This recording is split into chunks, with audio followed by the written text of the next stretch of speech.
Put them right on the magazine. Digital output. This episode is sponsored by all of the people that send me magazines, because it's a lot of them. Or Red Bull Spring Edition. I don't like grapefruit, but it's pretty good. It's wearing on me. We could be sponsored by Red Bull and Tito's. At 9 o'clock in the morning. At 9 o'clock in the morning. On a Tuesday. They don't know when we're doing this. Episode 59. After hours. This is After Hours podcast at 9:10 on a Monday. AM.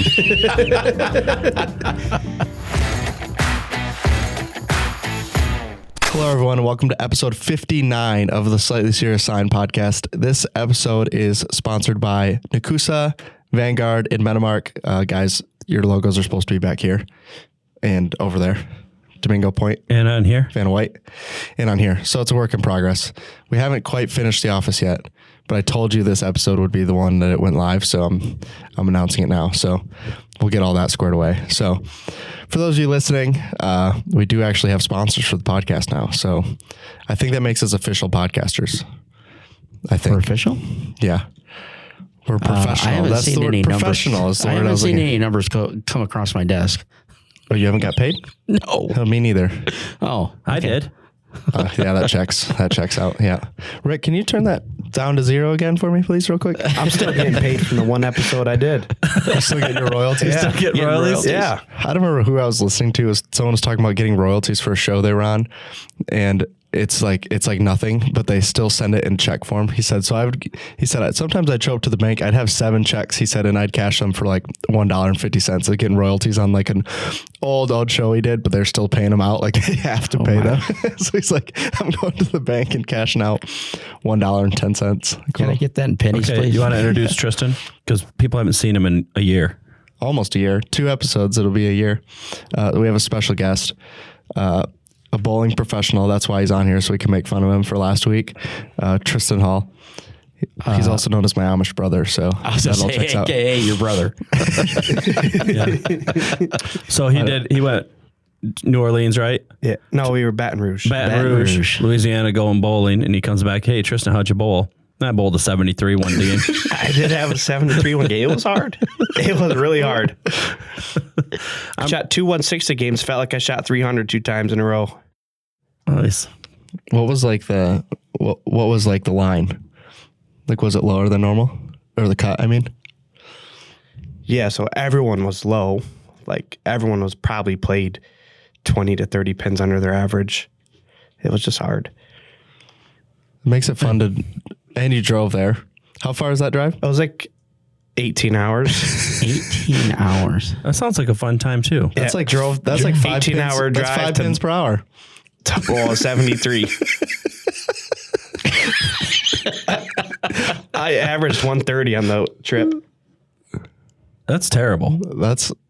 You should... Felt pretty. When I saw that I averaged 130, I thought that was pretty good. I was like, oh, better than I expected.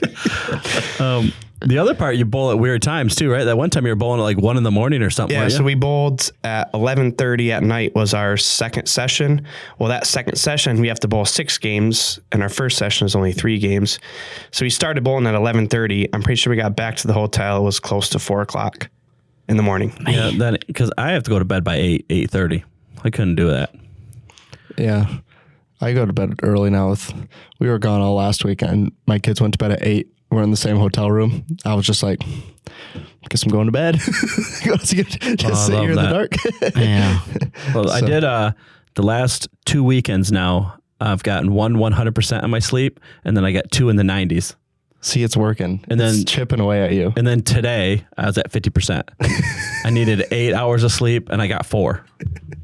It said you needed a 4-hour nap. Yeah, it said go back to bed, basically. It says that every time on your app. Yeah, except those I had 100%. Yeah, 90, I think it was 98 and 92. Like the night before that was 98. That's good. So I'm getting some nights that are like that, but Well, at least Mine would probably say like 27%. Yeah, I was going to say, what was yours? Yeah. It's going to say, did you go to bed? Oh, We there's didn't a track couple it. nights I don't think I did. I have had that where it's like 3%. Yeah, and it says go to bed at like 7:30 and wake up at like 10:30. You need 16 hours. Go to So- bed now. The other reason we brought Tristan on before we get into our topic was I was his daughter's VIP at school. So she gets to pick one person to come into school, and she has this little pamphlet she fills out for me. And of course, I'm obviously the VIP for her. So like, who else would go? So I get there, and as I walk in, even the teacher's already chuckling at me. And I'm like, oh, great. Like, what's going to happen? So you open this thing. Once you colored a nice thing, and then I open this thing, and it has stats about me that she filled out. The very first one, said my favorite person is Grandpa. My grandpa is 63 years old, she wrote. For those that don't know that are just listening, I'm 49.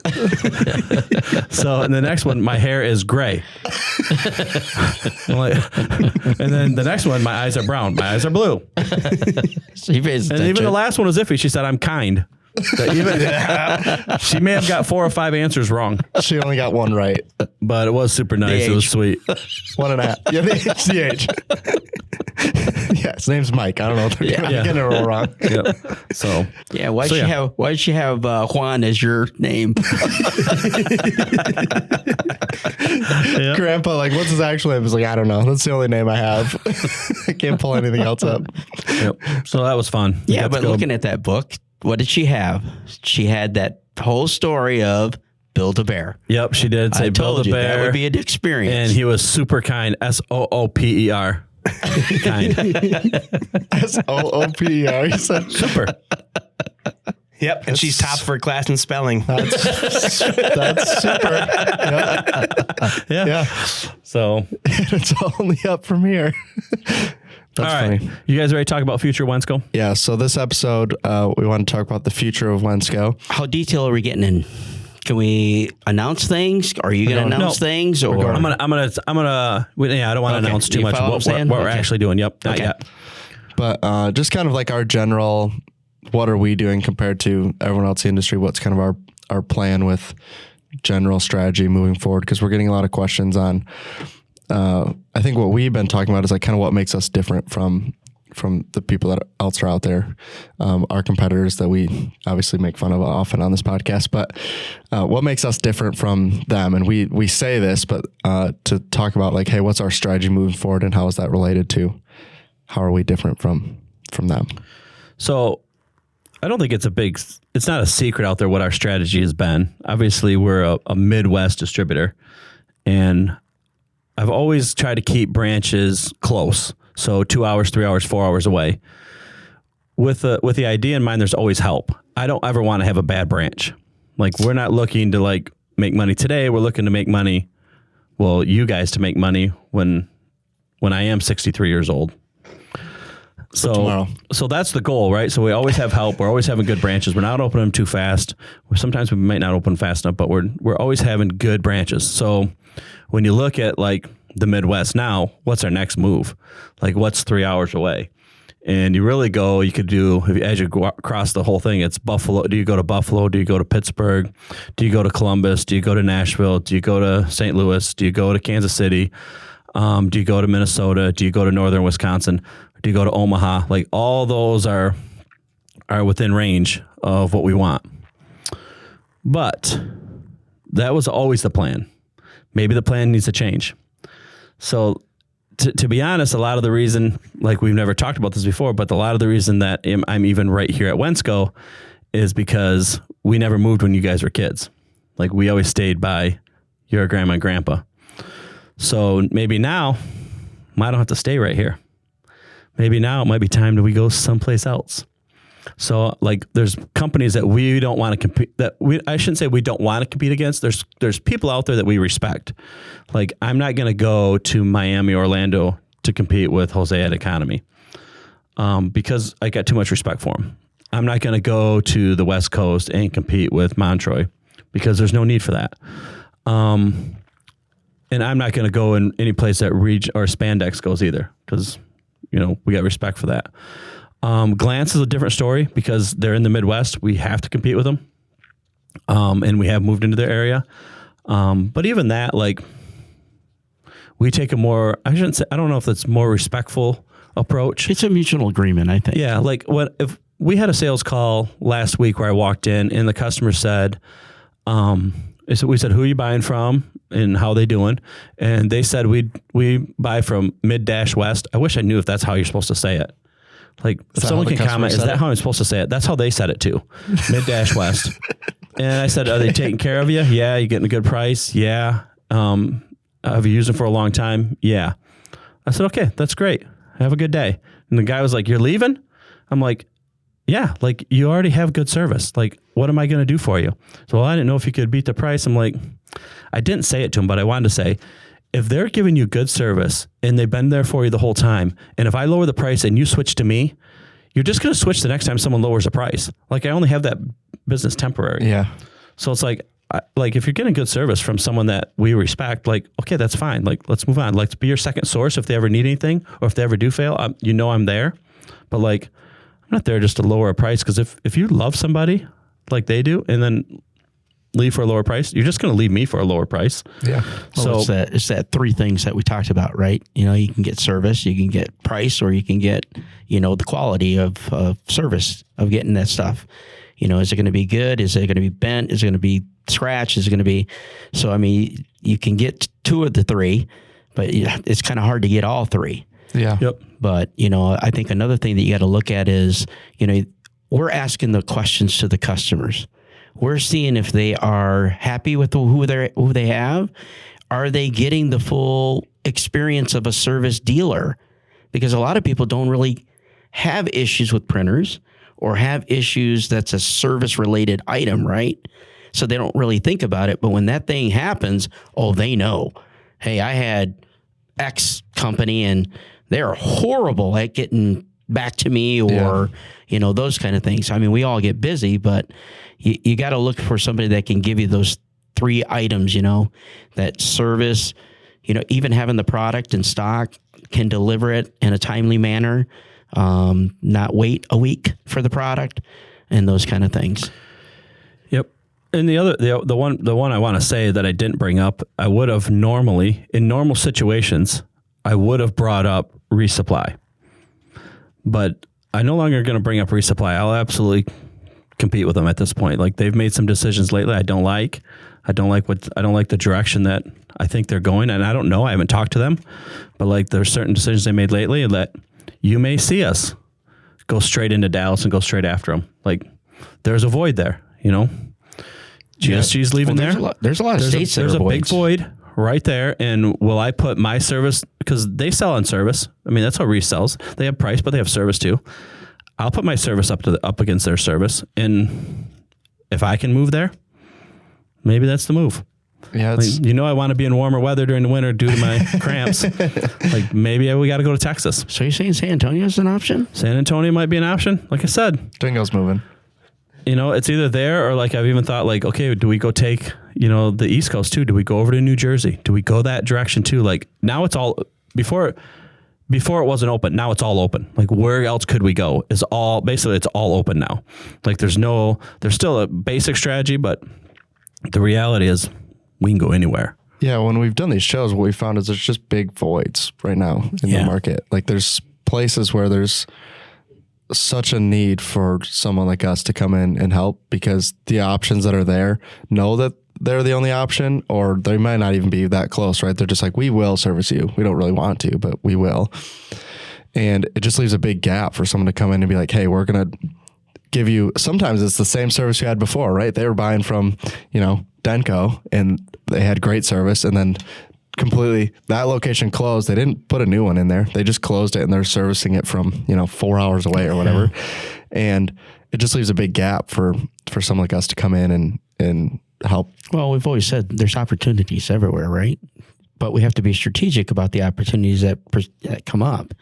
And I think right now it's starting to open up Wensco's eyes to say, we could easily put a branch anywhere that we really want. Yeah. The issue is, we want the right people. We want the right location for the best turnover that we can get our customers to come over to us. So I think the more that we talk about it, the more I go, God, we got to start doing stuff. Yeah. Because it's starting to look good and promising now. Yeah, and we got a good team behind us. Like, could I physically move to Dallas and just come back, every other week for a couple of days and have our meetings then? Yeah, we probably could do it. We absolutely could do it. And who more motivated than me to go down there and grab a couple extra guys and just freaking rock and roll? So, could we do that? Absolutely, we could do it. I don't know if we're going to, but it's definitely, it was never on my radar until last week. Last week is when it put on my radar, like, okay, this is what's happening. Like, we might need to go there. We may need to go outside of our boundaries for once. So, and just go there's business sitting right there. Just go take it. Well, like the time that you guys asked me, or you asked me to go to PA or Louisville and set up the branch there. I mean, that was a lot of work. I mean, it was good to see, but it was so damn quick. I mean, you get the right people to do it. I mean, that branch was up, racks up, everything loaded everywhere. It was like, man, yeah, we could easily do that. You've seen how fast we have a strategy. Like we literally time lapsed us. That's right. We did it. Setting all the racking up and then putting everything on the shelves all in a day. Yep. Like we literally, everybody, basically at that point, everybody that had management in their title had to be there. And you get a bunch of guys that have never done that physical work. They were tired the next day. But Steve, pretty good driving the high-low. Steve, yeah, you bring Steve. He used to be a manager, so he drove the fork truck for us. But like, yeah. So yeah, we have it down. Can we move into an area and set up racking and put stock in and be operational within a week? Yes, we can. Absolutely. Well, if we have a building, we can be operational within a week. Yeah, the only problem we could run into is kind of the reason that the model of stay close that we've had is based on how our inventory system works, right? And it's not the same as everyone else. It's based on our purchaser. Yeah. Part of our purchasing team. And our purchasing department is pretty top notch right now. They're pretty okay. So those listening, is that you, Tristan does 90. I mean, what percent of the buying do you think you do for all branches? 95. It's higher than that. 99. He probably does 99% of the buying for all our branches. Just not the sign comp. Yeah, just not the sign comp. Just not the sign comp in Hendricks. No, I do that too. So just not sign comp. So he does all the buying for all locations. So that's why we say like. We got to have when you have a branch by itself, you have to have perfect inventory. Yeah. Right now, we don't necessarily have to have perfect inventory because everything's reachable. Yeah, but the way we've kind of set that up is knowing that they're all 2 hours away, right? So if we run low, we can get it elsewhere, and it's just going to require a change on how we do that. And I mean, we've been talking about messaging on the website for a while now because all of our competitors do it differently. And us being open and honest is literally shooting ourselves in the foot at this point where people are punishing us for advertising our stock levels because they'll be like, oh, your competitor said I can get it tomorrow. And then they order it and they get it in 4 days and not tomorrow. And you're like, okay, well, you would have gotten it in 2 days if you order it from us. And they just lied to you and got the order and you're going to do it again in like 4 weeks when you look at ours and then we don't have it and you do it again. So you'll see some messaging on our website change here. And it's all just based on the fact that we're trying to be honest with one, what we have in stock. We would still want you to know what's in stock at all times. But two, if we don't have it in stock, we want you to know that we can get it to you, right? Like, well, however we have to do that, we'll figure it out. But I think everyone's just looking at the out of stock messaging or in another location, and they're just skipping right on by. Skipping right by, which is wrong. And what we're trying to say is like, no, we can get it to you. Like pretty fast most of the time, as long as we know like when you need it or what you're looking for. So you'll see that kind of changing is kind of our philosophy going forward of like, whatever it is, we want to get it to you. And we currently can do that. And I think unless you call or talk to your rep, you wouldn't know that like, hey, because it says out of stock doesn't mean we can't get it. Typically we can get it in a couple days, 2-3 days, maybe tops. So you'll see a big push from us going that direction of, we want to make sure that whatever we have on the website, you can get it. We wouldn't put it on the website if we couldn't get it to you. That wouldn't make any sense. So, but I think people are seeing all these items out of stock and saying, oh, they don't have it. Do we want to bring up a dropship? Bring up dropship? That if it's item that is an inventoried item. Yeah. So here's the parameters for us to basically ship it for free to you is if it's a normally stocked item, in other words, it's marked in stock, and you've bought it before. So not only does it have to be in stock, but you have to have bought it before. You can't just randomly. And right. if that stuff's true and it's not a substrate, we'll ship it for free from another branch if you need it. So, And the customer service girls know that. They'll call you anytime you order something. And really what we tell you is just put it, if it sees out of stock, just put it on the order. Someone will call you and they will tell you exactly when it's going to be there. And it won't be a lie. It'll be, hey, it's coming from Detroit to Grand Rapids on Tuesday. It'll be there by Tuesday. It'll be in the branch by Tuesday at 11 a.m. We can either run it out to you or you'll have it Wednesday morning. So just put it there. And then if that time frame doesn't work, then go ahead and get it from somebody else. But like, we'll tell you the exact time frame and it will not be a lie. It'll be very precise. We run our transfers very consistently. We've done it for years. So we can tell you exactly where it is, where it's going to be. And without even tracking it, like Amazon tracks it, we can basically tell you exactly when it's going to be there. Yeah. So obviously just trying to be as transparent as possible with our customers. That's kind of always been the motto. I think our competitors, a lot of them don't do that. I mean, some of them don't even have stock levels displayed. You're just buying it and hoping that it's there and finding out later. So none of that's going to change, right? If you want to know where it is and how much is in stock, you'll be able to see it. But just the messaging on when it's not in the location that you currently buy from, kind of when we can expect to see it. That'll be a big push from us just to make sure that if you want to get it, we'll get it to you. We'll figure it out. So, and then the more we deal with that, obviously, the more we can help purchasing and make sure we have it in stock. I think the big key is customers, and we keep saying this, I think we said it like 4 or 5 times already, that if you don't see it on the website, doesn't mean that we can't get it. It's just, if the vendor sells it, then we should be able to get it to you.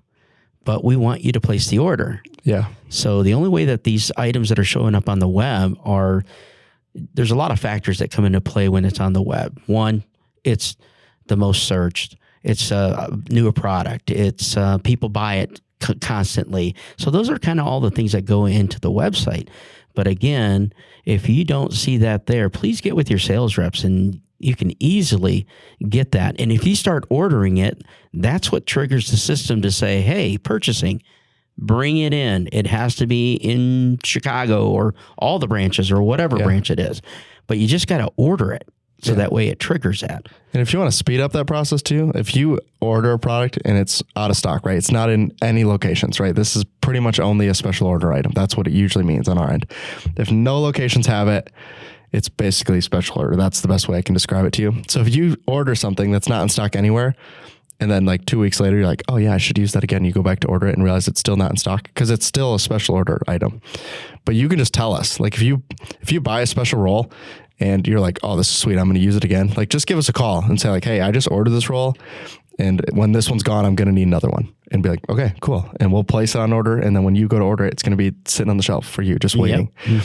We have rolls here in GR sitting on the shelf that's basically just one customer, right? One customer asked us, say like, hey, we use this. You mean a skid?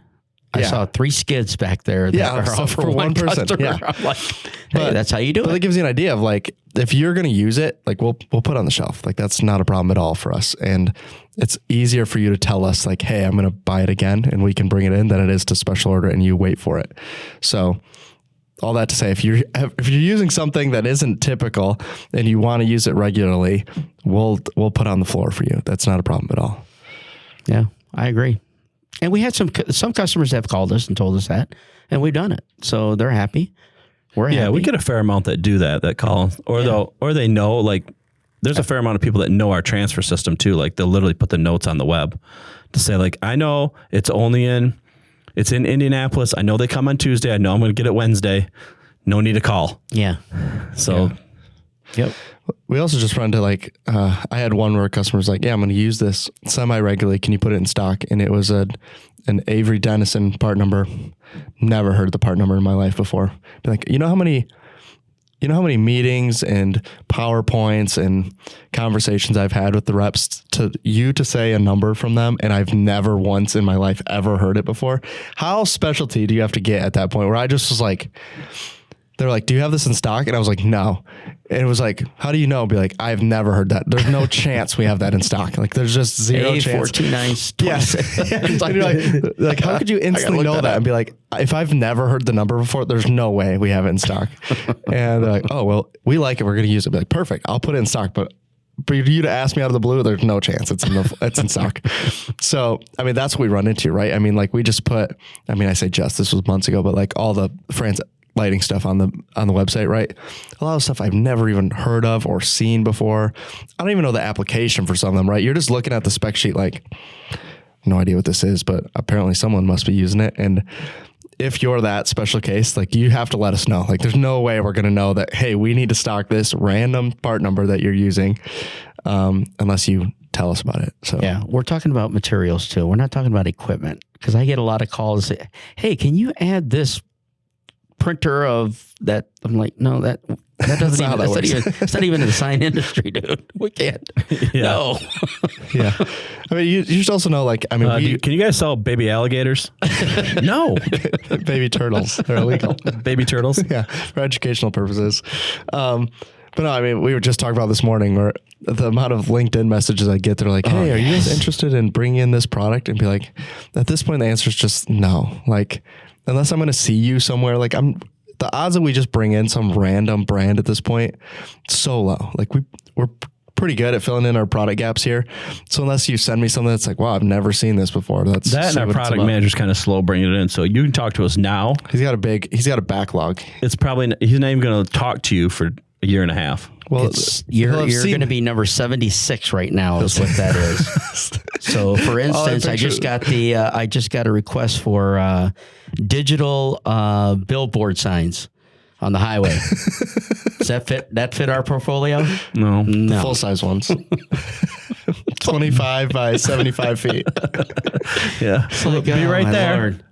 Be right there. We're going to stock them, actually. That's what they asked. We could bring them in. So, oh yeah, we got plenty of space. How much space does I think that takes up? It's probably not a lot. We're probably fine. We'll probably sell a boatload of them too. That's how it always starts too.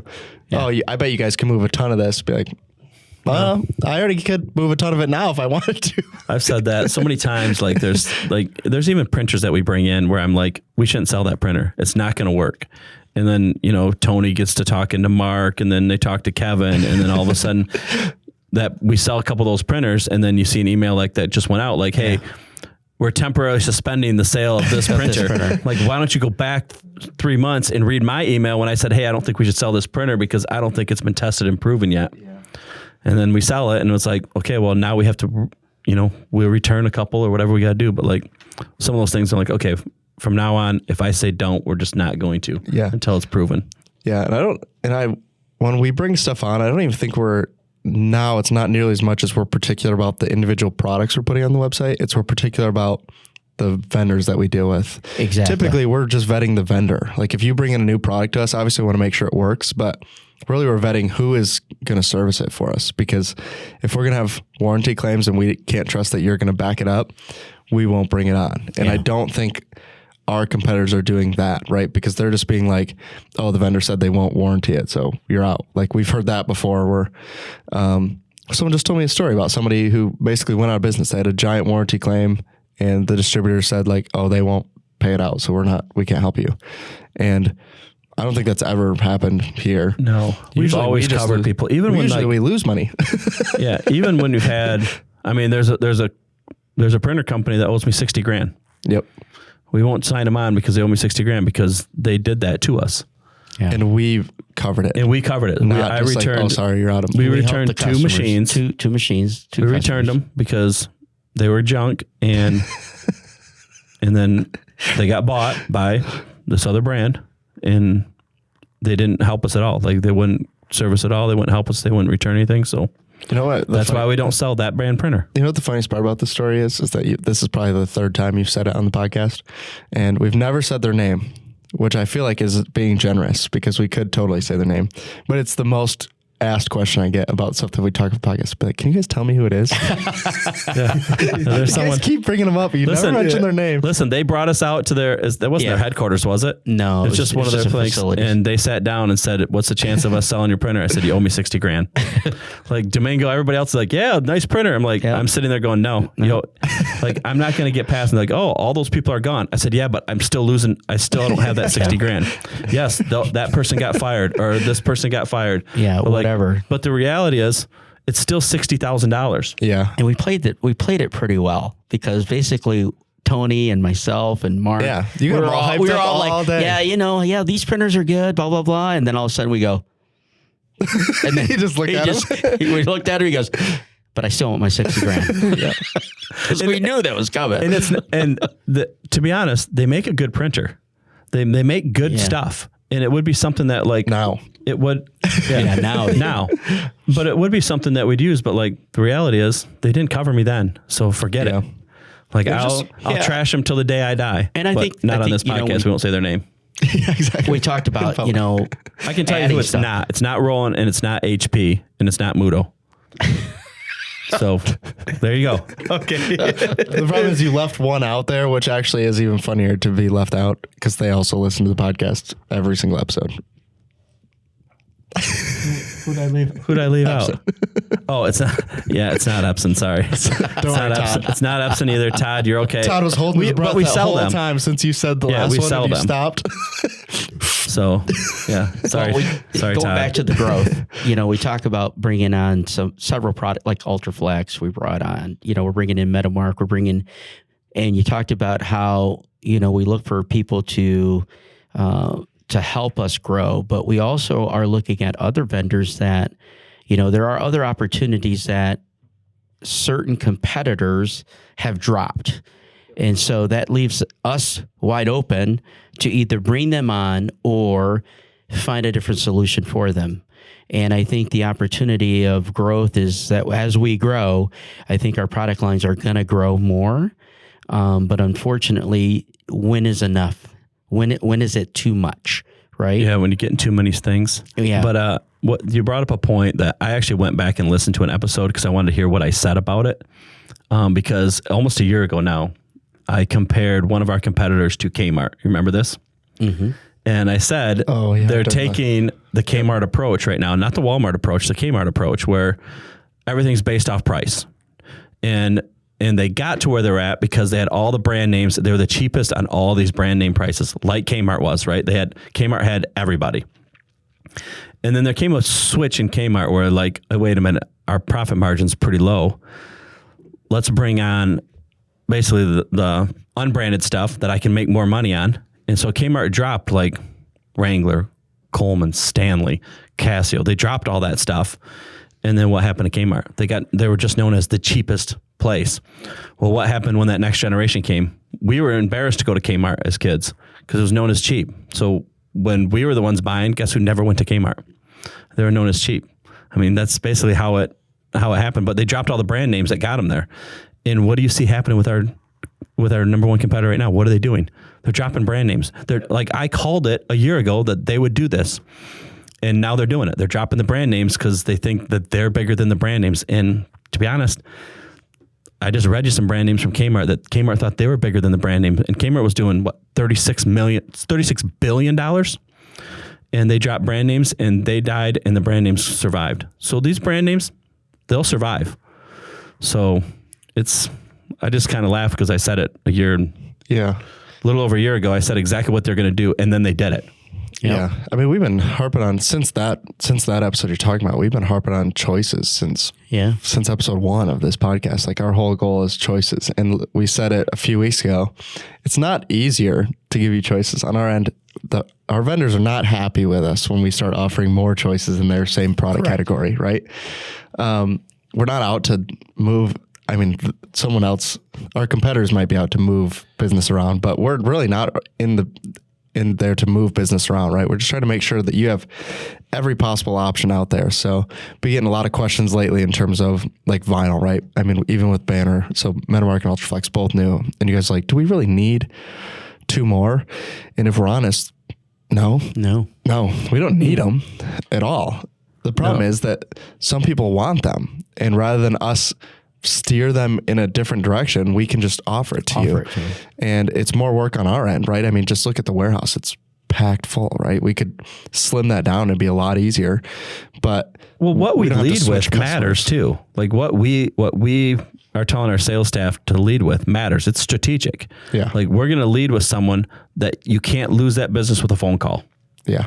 Right? You have to lose that business with a personal visit, which is not happening in most of our areas. Yeah. There's some that, yes, they're still happening, but most areas are not. So yes, we're going to steer you towards something that the competitor that calls doesn't sell. Like they don't sell Metamark, and they typically have never sold Arlon. So like those two things, and we're going to steer them away from that. Like we used to lead with, Avery 1105, right? And because there's very, very specific rules. Well, when they're allowed to break the rules, okay, we're going to switch off of you because they're allowed to break the rules. So it's stuff like that. That we're going to be we led with the IJ 175 forever. Like we sold a lot of that stuff.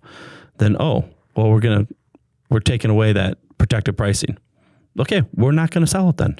Right. Yeah. Like we're not going to lead with it. Like we'll still sell it, but we're not going to lead with it. We're leading with it. But that's the beauty of what we have. We have more choices. Yeah. Yeah. Right? We have a different choice. Like It's different choice. And I don't think some of these even vendors, and they're probably listening, understand like it's not just us that do that. Like we're not the only people that are like, hey, we can lead with that because it's protected.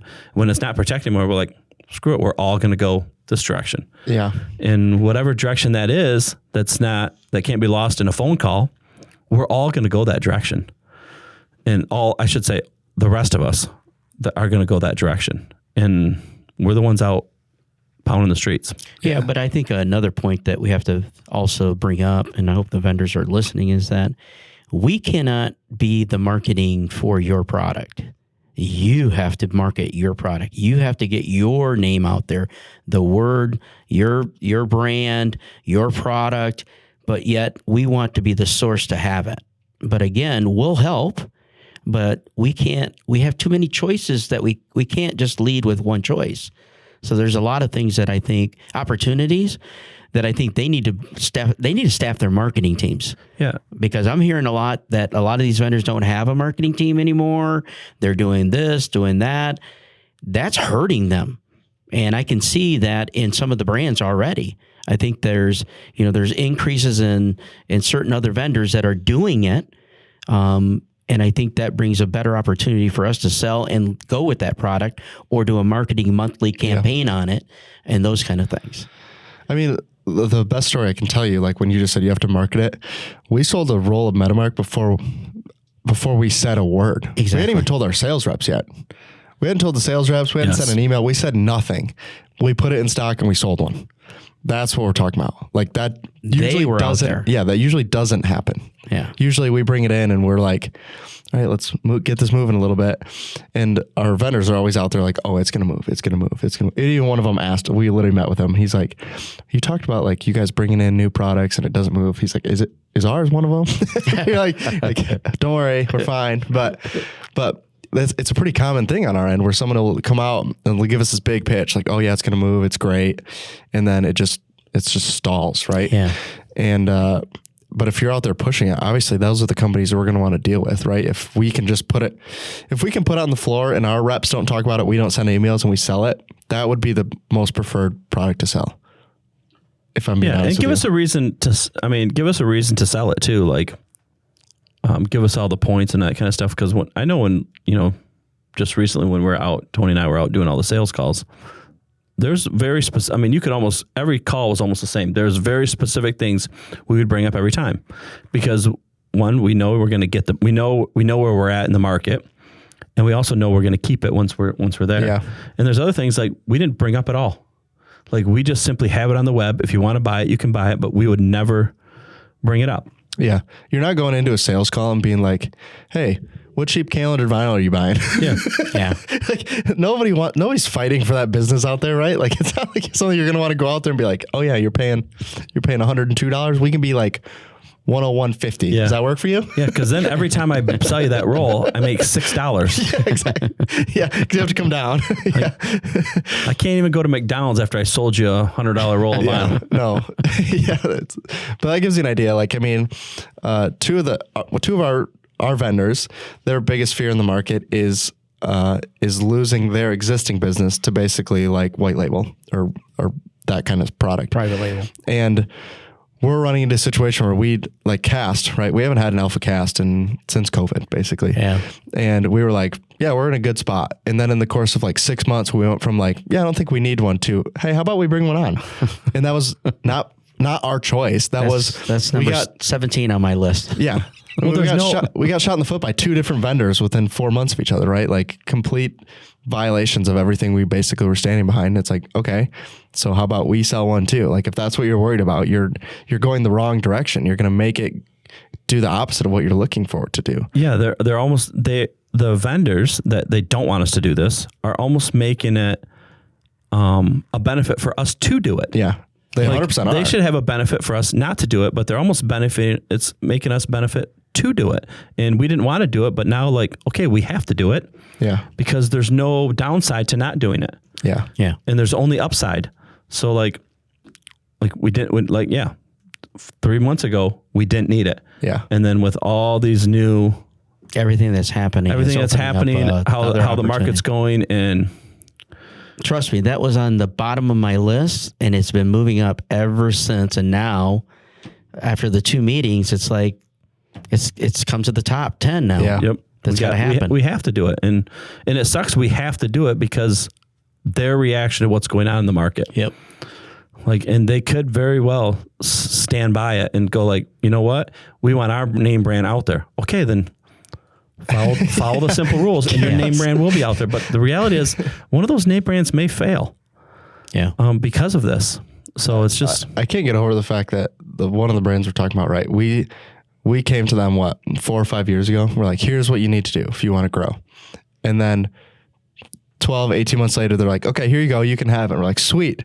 And then we crush it. We beat every other distributor in the market in it. And then they take it away like 18 months later. Yeah. You're like, hey, do this and it will work. They do it. It works. Like, you guys are doing awesome. And then 18 months later, they take it away. Nope, like, we're not going to do it anymore. All right. Okay, we'll go a different direction.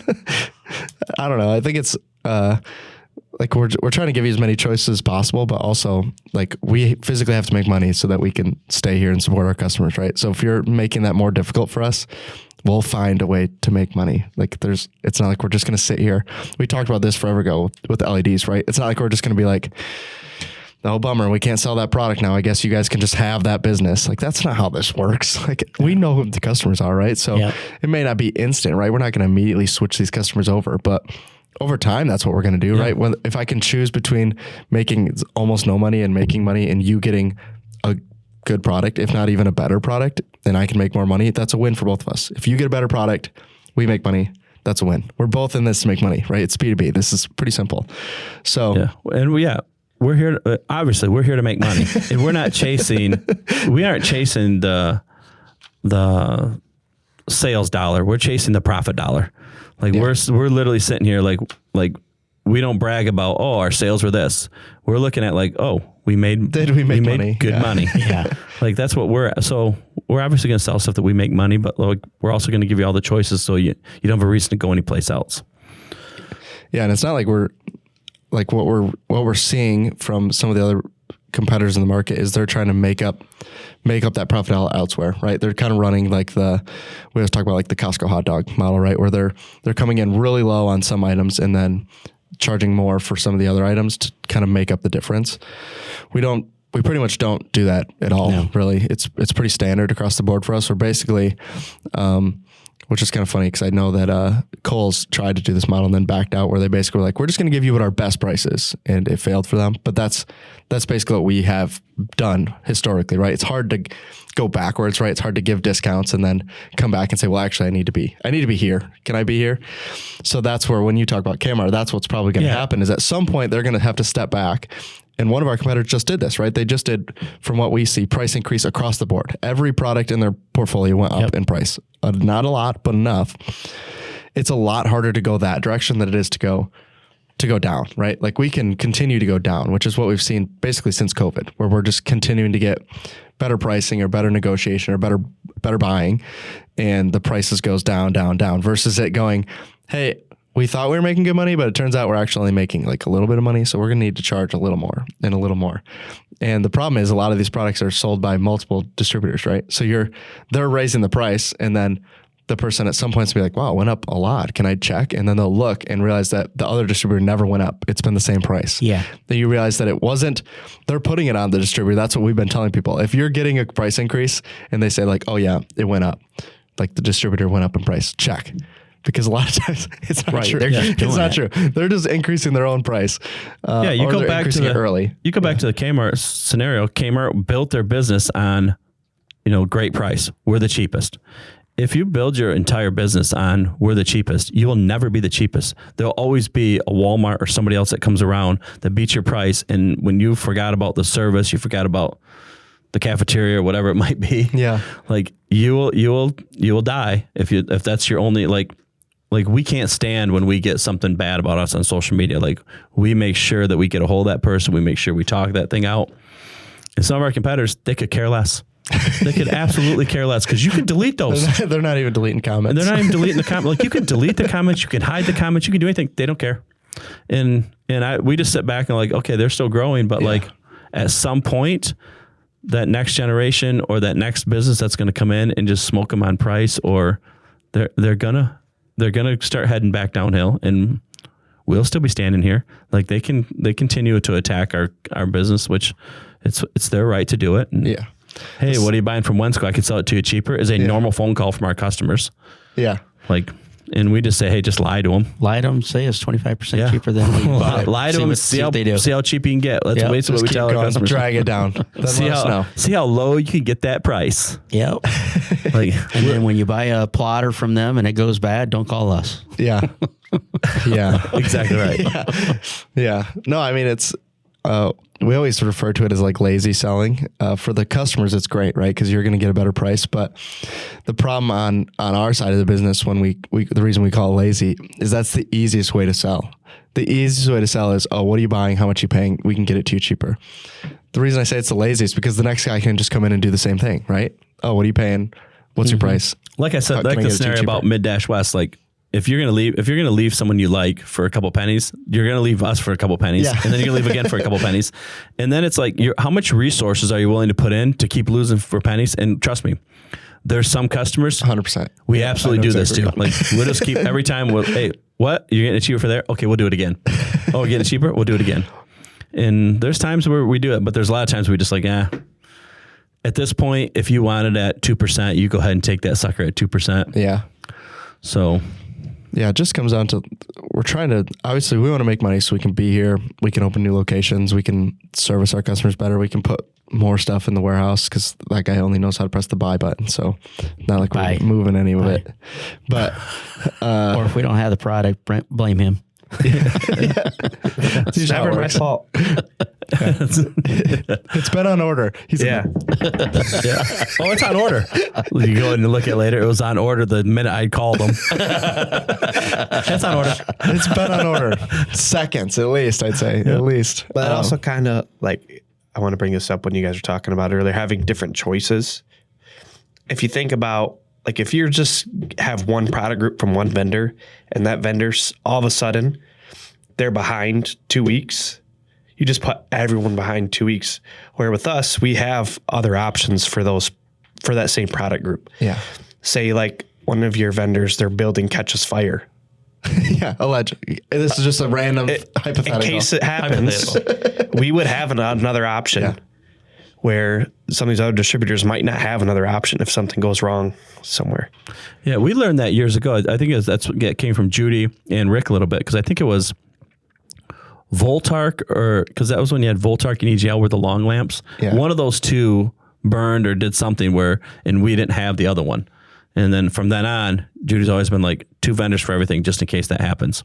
And sometimes it costs us time and extra effort, but we've never been burned where we can't get something when like Lord burns down. I was going to say, we already had other options. Lord. We were ready to roll. Yeah, we got several options. And our other vendors called us and said, hey, check your stock levels because you're going to need to put in a PO because we're going to obviously sell the rest of this stuff out, but we want to make sure you guys are taken care of. And it has. Because we were the only ones backing them up before everything happened. And as soon as they run out of options, they're like, oh, we'd love to have your product on. Be like, they're trying to make sure that we're taken care of because we've obviously been taking care of them.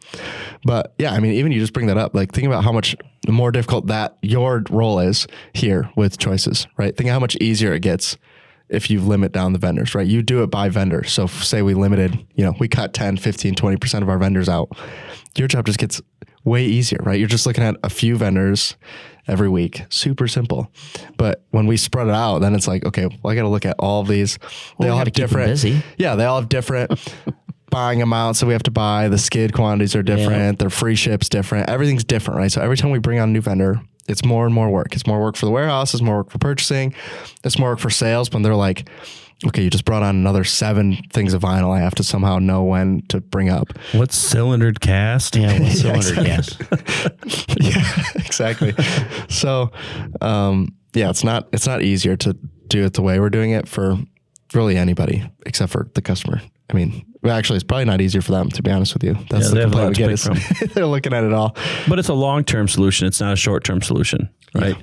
Like what we're doing is always looking at long-term solution. Yep. So, yeah, I mean, it paid off. Like if you were with us during COVID, obviously it paid off huge. We had our shelves obviously slowly emptied as people started migrating product to product to product to product. But if we only had 2, we would have been out week 1. It would have just been done. We'd have been like, well, that's it. And even some of the products were, like right now, we only sell one option of them, but what people don't realize is that we have backups for them, right? So if say something was to go out, we can get the other source. We just typically haven't bought from them, but we've maintained that relationship. I mean, I know we do it with like aluminum. That happens all the time where we have 2 or 3 options, and we had that the first time we had tariffs, right? We brought in a bunch of different options, be like, hey, let's just make sure that, and then I've heard you guys talk about it too. Like, let's just send them a PO, like let's keep them happy for now, at least, right? We got to make sure that they're still around. Hey, whatever we got to do. And then obviously it pays off, right? When we had a 25% tariff that comes in and their price immediately goes up. We're like, okay, well, let's check all of our options. And then eventually, obviously, they're all going to go up in price. But in the short run, at least it's going to give us options. And we ran into that during COVID too, where we'd run out of one product immediately. And then we're using product that typically we haven't brought in, but we at least had the option because we've maintained those relationships. So if I get something to say, you kept opening your mouth, but then didn't say anything. No, it was good. Thanks. Can you just say that every time? Wow. So anyways, this whole episode was on the future. We never set the clock, so I have no idea how long we've been. 50 minutes. Rick's saying wrap it up. We've been 51 minutes. So it started as what are we going to do next? And the reality is we don't exactly know what we're going to do next, but the entire United States is part of our territory at this point. Yeah, and grow, obviously. And grow. Obviously, we're going to grow. Like that's what we're here for, right? Like, so, but yeah, basically we're putting everybody on notice. Like, we're coming for some people. Yeah. Look for some changes. There's some areas that need someone like us. Yeah. So if you need a new vendor, send us an email, podcast@wensco.com. We'll get there. Yeah. Well, like I said, may take us a minute. There's obviously people that call on us all the time, like, hey, can you open here? Can you open there? But there's also, people from our industry saying, hey, I'd help you if you go here. I'd help you if you go there. And so it's like, it's being strategic about where we want to go. But like I said, we've always said Midwest, but we're probably going to go outside the Midwest at this point. Like it's time. I mean, a good way to end this too is like, it's been a weird few months where we're actually it's like our vendors asking us to be a part of certain things that we weren't a part of before, because they're saying, okay, we've represented our product here. And before we had 3 or 4 options. And now there's only one. Like we're talking about like the franchise shows, like some of them, it's just one vendor coming now. And even the franchises are like, this can't be good, right? And they're like, can we get anybody else here? And everyone's like, no, like you haven't made it. If you're not going to make it a fair playing field, then we're going to play it. And now the vendors are getting nervous. As franchises are getting nervous because they're saying like, hey, we're getting pretty cornered here. And we're saying like, yeah, we realize that. And we're working on it. Yeah. Even when we can almost go to that show for free, we're like, nah, yeah, you guys can handle it. Like you've helped create this mess. Yeah. Like we're here for you, but we're not going to be here for you every show. Like, yeah. So yeah, that's what Wensco's going to grow. It took us 52 minutes to make that point to you guys. And we're going to make sure you have choices. You hungry or something over there? What's going on? Did you hear my stomach rumble? Through your mic. Wow. No way. I didn't just hear that through the mic. If you guys heard that was my stomach rumbling. Apparently I didn't have breakfast this morning, but I did have like 3 scoops of pre-workout before my workout this morning. Getting slightly paler as this podcast my is going face on. getting a little less red. Yeah. I kind of overscooped pre-workout this morning. Got a little bit fired up to go to the gym. So he says overscooped as if that's not a normal thing for him. Well, I mean, listen, it says 1 scoop. I'm a bigger guy, so that means 2's 1, and then sometimes I even get that 3rd scoop. His 1 scoop is measured by cups. Yeah. Just a cup. Sometimes you just put the water right in the whole jug. Closer gets to the bottom. I gave Rick some that time. Remember, Rick and Bonnie wanted that Oh, you gave the Fahrenheit one. HWMF. It's HWMF. I can't say what it actually stands for on this podcast. Gets you warmed up though. But yeah, so I might have triple scooped that sucker, which is like the equivalent of drinking like 4 Monsters. That's why you were a little hyped up this morning. Yeah, He came in here. I was fired. That was after my We workout. didn't have the cameras up, nothing. Well, the plus side is since you did see it, at least the table's different. So we just mentioned them at the beginning. I'll mention them again. This episode is sponsored by, here you go. He's supposed to show you something here. This episode is sponsored by Nakusa, Vanguard, and MetaMark. MetaMark sent us this sweet material that you see on the table and the one that's on the door behind Domingo over there. And so thank you guys for that. You'll see some new stuff for our sponsors in the next episode. And look for Wensco to grow. Yeah. Do you guys, before the next one we record, you guys want me to bring some of that in? We can all take a couple double shots of pre-workout, and you guys, all our faces will be red, fired up. I'll need it before I run. Oh, you can take it before you run. You know how bad you're going to cramp up after that? Is there any odds or anything? We'll put them out. Is this podcast got to be coming out right around then? No. Oh, we're way ahead? No, we're way behind. We're way behind. This comes out Monday. Oh. So yeah, you've been running? Yeah. To the I bathroom? mean, it depends. I saw Snapchat videos. It wasn't really running. It was more like... Oh, he was waddling through. I had too much to drink. No, I was dancing. And his hands were full. Both of them. Yeah. I was dancing. Rooftop bar in Nashville. Yeah. So yeah, we for everybody that knows, we will have an episode come out. We were actually going to video the race. It's me against my boys on my 50th birthday, or right around my 50th birthday. Tyler's been running, I've been running. I'm probably going to end up getting hurt because I've been training a little hard. I think that's my only hope. There will be no drug testing after the event. I'm just glad bowling season's over by then. So if you're wondering, would I take steroids to win a race? Maybe. And listen, I have no chance. We all know the rule. We grew up with this rule. It's not how you play the game. It's whether you win or lose. Yeah, I'm lining up as far away from you as possible. You have to turn around to push me over. That was he's throwing banana peels backwards is what he's doing. Just in your path. No, I mean, listen, I've been running. I am way slower than I've ever been. Like my age has definitely caught up with me. So like I probably shouldn't win. But you probably will still win. At 50 years old, I have nothing to lose. Even if Tristan beats me and you beat me, I have nothing to lose. I'm 50 years old. How far are we running? 50 yards. 50. Whatever we can fit in the warehouse. Oh, easily 50 yards. I mean, it's only... So I think we should run 25 because I'll beat you all at... I'll be ahead at 25 yards. 25. We should do like 6. I'll probably blow a knee out starting. 6. Well, we already talked about it before. We're putting a snack break at 25 for you. We can't run 6 because we're all going to cheat. Like there's going to be a mark on your mark, get set. We're all going to be gone. Yeah. all 4 of us. It'll happen. Someone's going to be on the ground. See, I'm not going to cheat because I don't want to get a head start and watch how fast you guys pass me. I'm going to start slow and just be like, oh, man. Oh. Yeah. Oh, yeah. I had a bad start. Oh, what a bad start. I would have been there. I slipped. Yeah, was that the one that you saw in the video? Yeah. I slipped. I raced a guy recently, and yeah, I slipped, he said, in the start. Like, no, I smoked you and pulled a hamstring doing it. So anyways, that's coming up. Yeah. We had another 4 minutes just for fun there. But anyways, thanks for listening, guys. Hopefully this studio will be finished by the next time you see it. If you want to get me a birthday present for my 50th birthday, just send it to Wensco Belmont location. I appreciate it. You can send stuff to Tyler as well for just being the one to receive the gift. It's not your birthday. It's me and Tater's birthday. Yeah, but I'm equally as important. Here we go. Give me a break. Boy, that sounds kind of familiar. Now we're sitting next to each other in the podcast. He's wearing off. Over. Yeah. Didn't you read that book about ego? I haven't finished it yet. Yeah, obviously you haven't got to chapter 5. I wrote chapter 5. I said I was reading Ego is the Enemy, and Judy said, make sure your dad gets that book when you finish. I said, I think it's too late. There's no hope. I gave Domingo a book to read. Oh yeah. How was it, Domingo? Makes you think about it, doesn't it? Makes you think a lot. I don't know what book you read, but we read His Needs, Her Needs. It's a marriage book, but it's not your typical like counselor marriage book because it's not really a Christian book. Most of the time they give you a Christian book.